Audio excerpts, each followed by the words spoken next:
So ఫైనల్గా order అయితే ship అయిపోయిందని చెప్పాను కదా. ఆర్డర్ షిప్ అవ్వగానే మనకి వాళ్ళు పేమెంట్ ముందే చేసేసిన సిఓడి పెట్టినా మనకి పేమెంట్ అనేది మీషో నుంచి ఆఫ్టర్ 7 days మాత్రమే వస్తుంది. ఎందుకంటే ఇప్పుడు మనం మీషోలో మీకు ఒక ఎగ్జాంపుల్ చెప్తాను. మనం మీషోలో ఒక ఆర్డర్ ప్లేస్ చేసాము. ప్లేస్ చేశాక మనకి ఆర్డర్ డెలివరీ అయింది.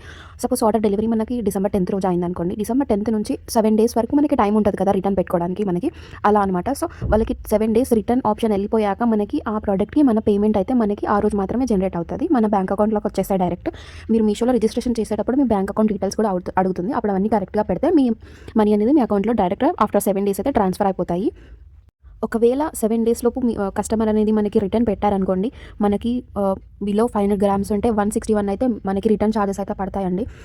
ఇంకా 500 grams కన్నా ఎక్కువ ఉంటే 160 అబోవ్ పడతాయి. సో జాగ్రత్తగా చూసుకోవాలి రిటర్న్స్ రాకుండా. సో మాకైతే మేము పంపించిన 3 వడ్డానంస్లో మా ఫస్ట్ కస్టమర్ అయితే మా ఇన్స్టాగ్రామ్ ఐడికి మెసేజ్ చేశారు. చాలా బాగుంది వడ్డానం అని మంచి రివ్యూ ఇచ్చారు. జిమ్కాస్ థ్యాంక్ యూ అని కూడా చెప్పారు మేము గిఫ్ట్ చేసినందుకు. చాలా హ్యాపీ అనిపించింది. బట్ ఇంకొక బ్యాడ్ థింగ్ ఏంటంటే మేము పంపించిన 3 ఆర్డర్స్లో మాకు ఒక వడ్డానం అయితే రిటర్న్ వచ్చింది. దానికి 160 అయితే మైనస్ పడ్డది. మన మిస్టేక్ ఏమి ఉండదు. బట్ మీషో అయితే కస్టమర్ రిటర్న్ పెట్టినా మనకే ఛార్జెస్ పడతాయి. సో జాగ్రత్తగా ఉండాలి. జాగ్రత్తగా ఎలా ఉండాలో నేను నెక్స్ట్ వీడియోలో మీకు టిప్స్ చెప్తాను. Until then bye bye.